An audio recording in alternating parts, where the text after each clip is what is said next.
Leafs Nation, this is one of those moments where you read the news coming out of Toronto today, and you can feel the tension around this team getting real.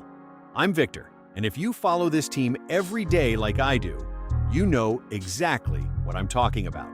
On one side, head coach Craig Berube is out there trying to shake things up, changing the lines, talking about getting tougher around the net, and basically telling the guys it's time to get uncomfortable after this brutal losing streak. But at the same time, there's another conversation starting to get louder around the Leafs, and it's about the future of general manager Brad Treliving. With the team stuck in that frustrating middle ground this season, reports are saying the pressure is building, and this summer could be a huge turning point for the organization. So today we're going to break down what Berube is trying to do to wake this team up right now, and why the front office situation could make the next few months in Toronto even more dramatic.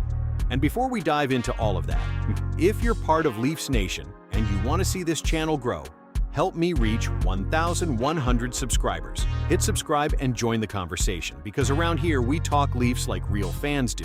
All right, Leafs Nation, let's start with what Craig Berube had to say after practice. Because honestly, you can feel the urgency in his words right now. Berube didn't try to sugarcoat anything. He basically admitted what all of us have been seeing for weeks. This team just isn't scoring enough. The chances are there, the looks are there, but the puck just isn't going in. And when a team with this much offensive talent starts drying up like that, you know, something isn't right. So one of the first things he did was shuffle the forward lines again. And what stood out to me is that he actually went back to combinations from before the break, a time when the Leafs were at least putting more goals on the board. That tells you the coaching staff is searching for anything that can spark this offense again. And honestly, I think a lot of this conversation naturally comes back to Auston Matthews. Berube talked about that too.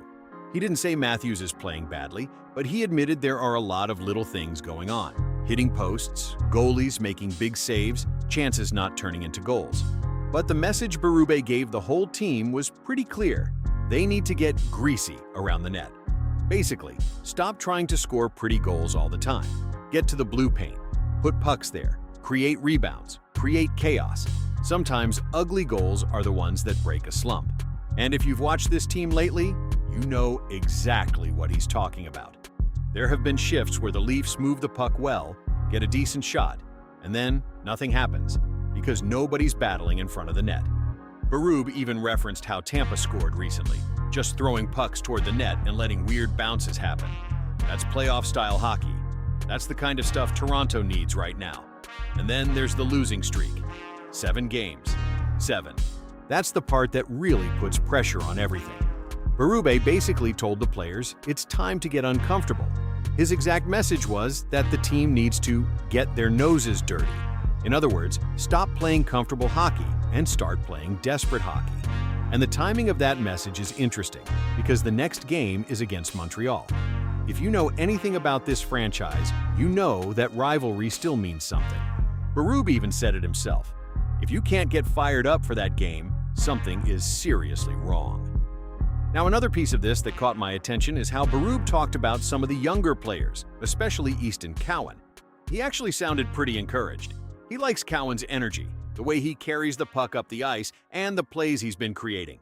But he also mentioned something important: managing his game better, making smarter decisions with the puck.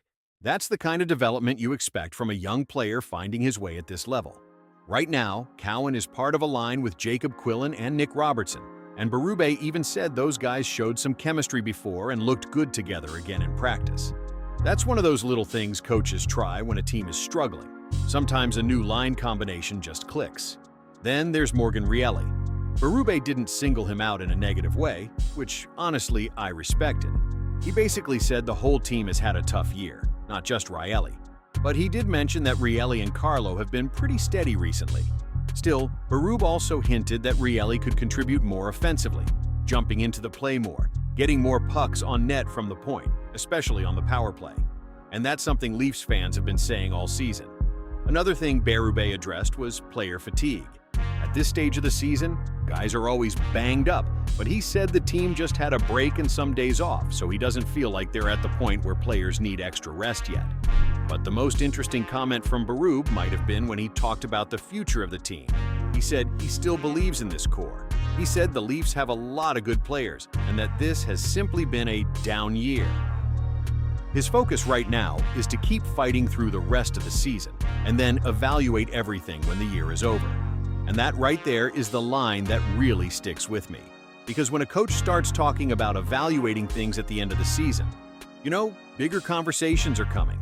And speaking of those bigger conversations, Leafs Nation, the situation around the team's leadership behind the scenes is starting to get a lot more complicated than people expected. And when you hear what's being reported about the front office right now, you start to understand why this season could end with some major decisions in Toronto. Now let's talk about the other side of this story.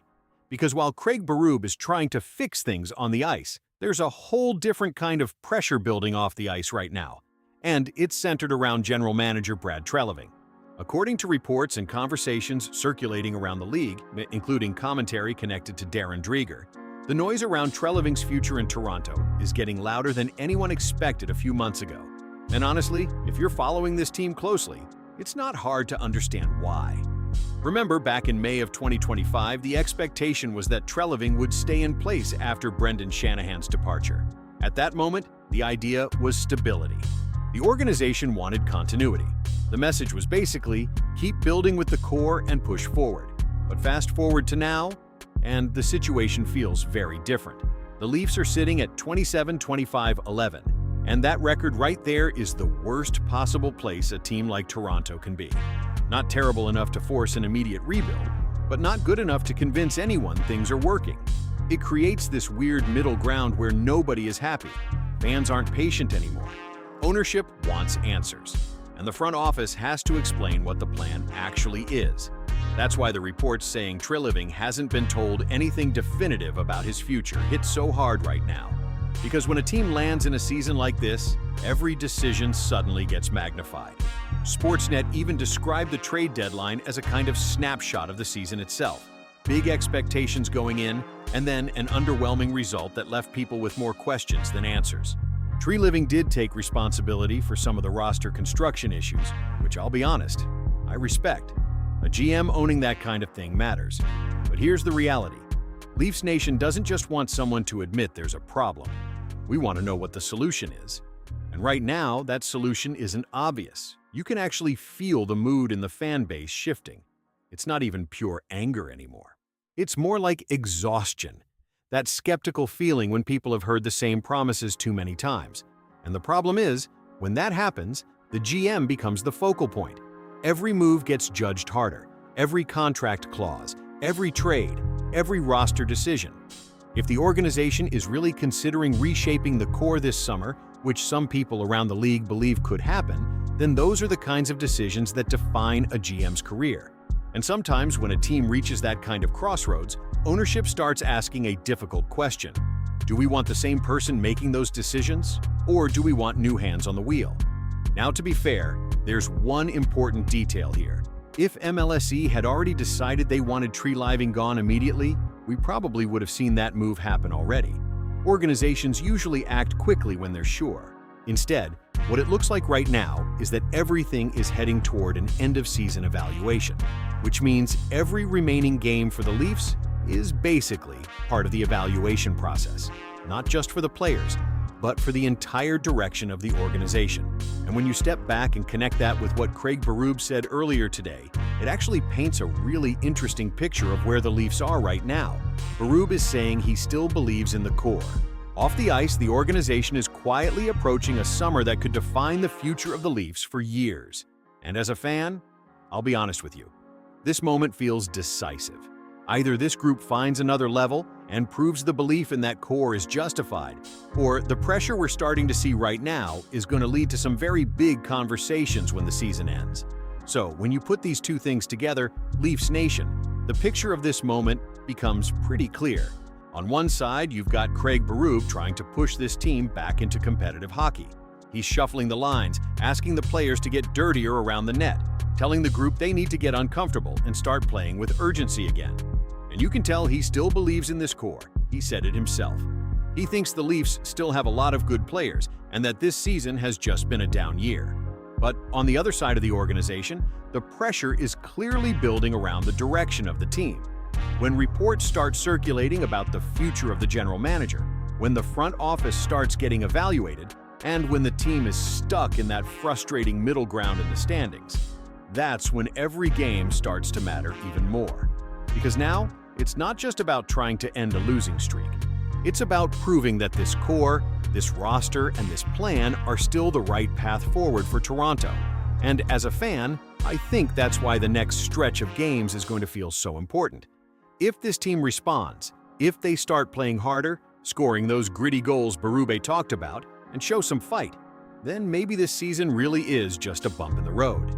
But if the same problems keep showing up, then the conversations we're hearing right now about the future of the organization are only going to get louder. And Leafs Nation, I want to know what you think about all of this. Do you still believe this core can turn things around? Or do you think big changes might be coming this summer? Drop your thoughts down in the comments. I always read what you guys are saying. And if you enjoy talking Leafs like this, reacting to the latest news together like real fans do, don't forget to like the video and subscribe to the channel. So, if you want to help the channel reach that milestone, hit that subscribe button and be part of Leafs Nation here with us.